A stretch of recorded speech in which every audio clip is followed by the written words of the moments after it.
Alright, this is part 2 on the topic Light Out of the Sacred Secrets of Esoteric Christianity. We're going to kick it back off where we left off at. Harmony is organization, organized thought, speech, action, living, and movement. The light of the Godhead's Trinity knocks on the door of awakening consciousness and waits. Harmony within the four lower bodies, which mirrors Tyo harmony in conjunction with certain spiritual activities, opens the etheric bowels, allowing greater influx of spiritual forces, magnetizing the lower sheaths of man's energy structure with an abundance of power, love, and knowledge. Divine power enters man's being. Hold on. Divine power enters man's being through Sutratma Anta Karana Sahasrara chakras. Man becomes a living flame after being illuminated by the light of God. He exists as a center of omniety, heavenly presence. His divine self, radiance, attraction, and power fill his aurora to the point where his cup runneth over, and his very presence impacts everybody with whom he comes into contact. God's nature and desire is to turn men into flames of fire. Hebrews 1:7. Now you see how it's talking about your energy field and your aurora. That's how it is. Just like if you go into somebody's presence and they have negative energy, it can rub off on you and affect your mood, your consciousness, your awareness, and your intent of what you was striving for and focusing on to begin with, and knock your equilibrium off and balance. The same thing vice versa. If you go into somebody's presence that is high vibrant, positive energy, they can actually change your day. They can uplift you and make you think and seem like things is not as bad as they may appear to be. This is all from the energy of the magneticism of your divine frequency and your aurora. Each enlightened person, like a flame of fire, awakens other souls dormant.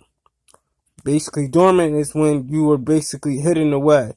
That is the junk DNA. That is the DNA that sleep, those memories from reincarnated periods that you don't remember, or past lives, or, they're hibernating away just for the right time and season.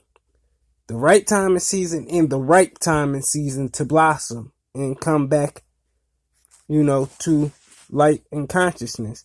Dormant in the Mayagrammic world. This stimulation occurs on all levels of being through magnetic and telepathic induction.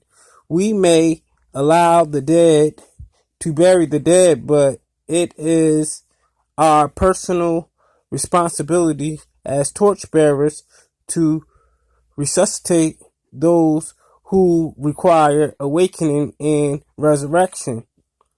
Light is the essence of all stuff according to the cosmology. It is primal energy that manifests in the substance that make up our universe. Matter is densified light. God's radiance manifests in various intensities between materiality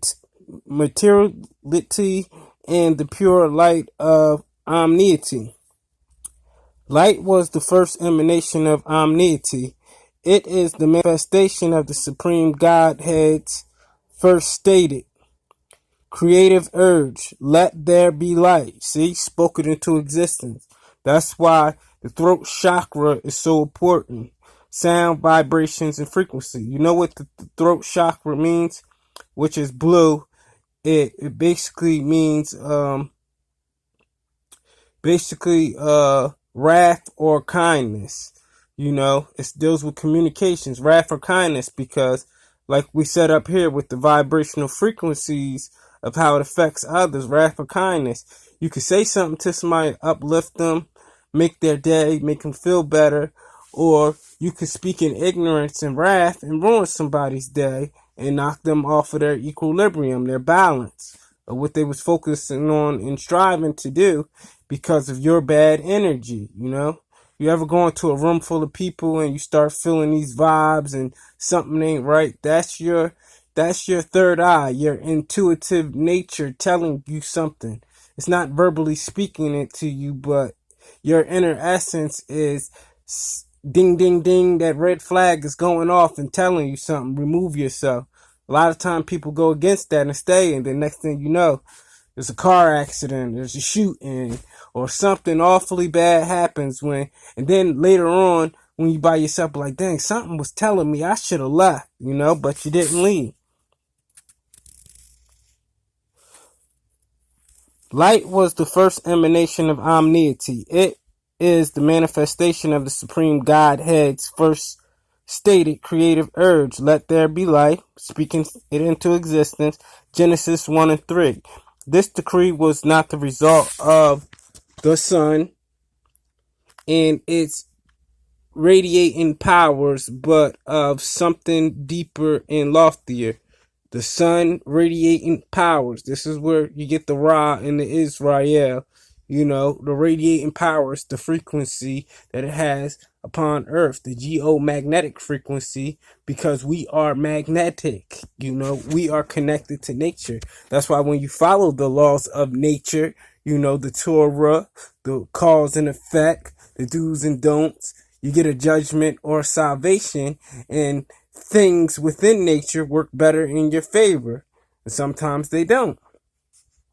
Light is frequently associated with the pranava Om. In the secret book of wisdom that I read in the past, and I did a lot of videos on here, a series. They don't get a lot of views, but if you really go watch some videos back to back, it'll break down a whole nother realm of comprehension. You know, Om. It says Aum Tat Sat. It said that is one of the most powerful frequencies on the planet besides Yah He Vah Aum, which reverberates indefinitely throughout the cosmos. The sound is referred to the Sabda Brahma by Hindu mystics.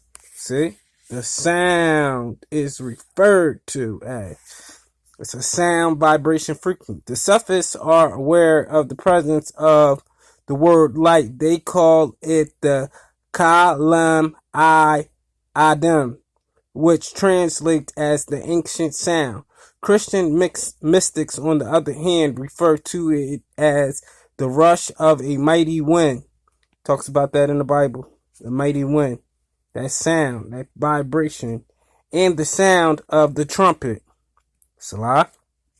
Gnostics, Hindu, and Buddhist, Tantric mystics, and high degree Sufis initiate aspirants into the Gnostics and Marifat, where the divine light and sounds flowing from one's very core being, the very essence of God, are experientially seen and heard. Blind faith and belief are replaced with knowledge, experience, and conviction. One sees God's dazzling aspect face to face and is transformed. The onlooker is no longer a mortal or lives as one, but is spiritually immortal as he sees his very self as Sat Chit Ananda and existence, consciousness, bliss. Blessed are the pure in heart, for they shall see God. Matthew 5 and 8. And though after my skin worms destroyed this body, yet in my flesh shall I see God. Job 19 and 26. And he said, thou canst not see my face, for there shall no man see me and